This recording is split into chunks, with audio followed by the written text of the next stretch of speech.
नमस्कार शेतकरी मित्रांनो, मी अभिनव जांगळे आपलं स्वागत करतो आपल्या डेली कट्ट्यावरती. आजचा व्हिडिओ ऊस लागवडीबद्दलचा व्हिडिओ आहे मित्रांनो. तर आता सगळ्यात पहिल्यांदा आपण आलो आहे आपल्या ऊसाच्या बेने प्लॉटवरती. सर्व काही पूर्वतयारी आपण आपल्या गाडीतून आणलेली आहे आणि हा आपला समोरचा बेने प्लॉट जो आहे हा 8.5 10 महिन्यांपर्यंतचा बेने प्लॉट आहे. तर मित्रांनो, तुम्हाला जो समोर प्लॉट दिसतोय हा हा आपला सव्वा 10 महिन्यांचा बेने प्लॉट आहे आणि आपण आपला सध्या जी रानाची तयारी चालू आहे, सर्व काही पूर्वतयारी आपण करून ठेवलेली आहे मित्रांनो. यावेळेस प्रथमच आपण आपल्या शेतामध्ये पॉवर टिलरच्या माध्यमातून सरी सोडतोय. म्हणजे 27 HP ट्रॅक्टर आहे कुबोटा, त्याच्या पाठीमागं पॉवर टिलर मशीन आहे आणि त्याच्या माध्यमातून सरी सोडण्याचा हा एक नवीन प्रयोग आपण करून बघतोय. पण अनफॉर्च्युनेटली तो काय आपल्या रानामध्ये सक्सेसफुल झाला नाही. याने काय झालं, तुम्ही बघू शकता ते खालची मऊ माती उचलून वरती फेकते आणि पाठीमागचा रेझरसुद्धा ती माती ढुंबायला लावतोय. त्याच्यामुळे जी मध्ये चार असते ती चार घट्ट झाली आणि त्याच्यामुळे ज्यावेळेस आपण पाणी सोडून कांडी बुडवतो, म्हणजे कांडी बुडवून लावतो, त्यावेळेस कांडी बुडत नव्हती. मग आपण निर्णय काय घेतला, बैलांच्या माध्यमातून बळीरामचा सिंगल नांगर त्या सरीतून फिरवून घेतला आणि परत त्यात ऊसाची लागण केली. आणि मित्रांनो, ह्याने अजूनही तोटा काय, सरी योग्य सुटत नाही. काही ठिकाणी 4 फूट सरी भरली, काही ठिकाणी 5 फूट भरली. असं म्हणजे 2 सऱ्यांच्या मधलं अंतर जुळून येत नाही. ड्रायव्हर चांगला असेल तर तेही शक्य होतं, पण शक्यतो ह्यानं तुम्ही रिस्क घेऊ नका. आपल्या ट्रॅक्टरच्या रेझरने सरी सोडा, ते पण सरी सोडून मग अंतर मोजा. आणि मित्रांनो, जनरली ऊसाची लागवड करताना ऊसाचं बेणं 9 महिन्यांपासून समोरचं जर तुम्ही बेणं घेतलं, जास्तीत जास्त 11 महिन्यांपर्यंत तुम्ही बेणं सिलेक्ट करा. खोडव्याचं बेणं वापरू नका, ते उगवायला त्रास देऊ शकतं. आणि जनरली लागणीच्या बेण्याला डोळे चांगले असतात.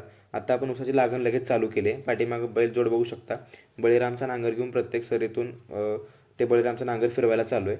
ट्रॅक्टरच्या माध्यमातून आपण ऊसाची सर्व पूर्वतयारी म्हणजे 200 लिटर पाण्यामध्ये जर्मिनेटर 22 टीन हमला आणि सऱ्यांमधून सिंगल सुपर फॉस्फेट आपण इसकडून घेतलेलं आहे, जेणेकरून ऊसाला जर्मिनेट होऊन उष्णता मिळून उगवायला मदत होईल. मित्रांनो, हा व्हिडिओ थोडा लेट पोस्ट करतो आहे. हा व्हिडिओ मित्रांनो आपला नोव्हेंबर स्टार्टिंगचा व्हिडिओ आहे मित्रांनो. मी डिसेंबरमध्ये पोस्ट करतो आहे एडिटिंगला टाईम न मिळण्यामुळे.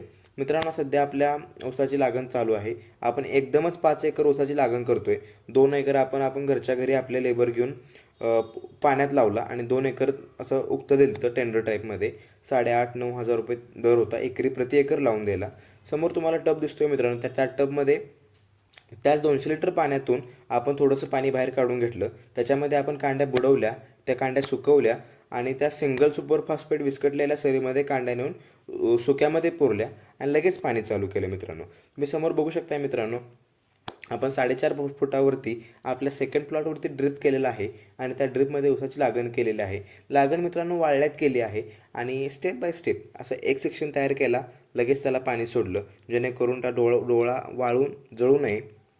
जर डोळा जळला तर मित्रांनो परत तिथं तो डोळा हुडकून किंवा मग ऊस उगवल्यावरती त्याचं वय मॅच करून तिथं रोप लावणं शक्य नसतं मित्रांनो. त्याच्यामुळे आम्ही काय केले, एका कोपऱ्यामध्ये साधारणतः 100 रोपं बसतील अशा हिशोबानं तिथं ऊसाच्या कांड्या असं रानामध्ये लावून ठेवलेत, जेणेकरून समजा एखादा हे झालं, तुटाळ झाली सरी, त्या सरीमध्ये तो ऊसाचं रोप लावायला मदत होईल. मित्रांनो, तुम्हाला समोर सऱ्या दिसतात. हा खालचा प्लॉट अजून लावायचा राहिलेला आहे. याच्यामध्ये तुम्ही आता बघितलं सरीमध्ये पांढरं तुम्हाला पावडर दिसते. तर मित्रांनो, ते पावडर नसून सिंगल सुपर फॉस्फेट आहे मित्रांनो. आणि मित्रांनो, आपण ह्याला इनलाईन ड्रिप वापरली आहे. यावेळेस काहीतरी नवीन म्हणून 2.5 इंची सबमेन वापरले. जनरली आपण 2 इंची सबमेन वापरत होतो, पण ह्यावेळेस आपण 2.5 इंची सबमेन वापरलेली आहे. आणि मित्रांनो, लवकरच आपण अजून एक नवीन डिटेल व्हिडिओ तयार करतो. हा ऊस सध्या आपला उगवलेला आहे. उगवून हा ऊस झाला महिनाभर झाला या ऊसाला लावून मित्रांनो. तर असेच नवीन नवीन व्हिडिओ पाहण्यासाठी आपल्या चॅनलला लाईक करा, शेअर करा आणि चॅनलला लाईक, शेअर आणि सबस्क्राईब करायला विसरू नका. धन्यवाद.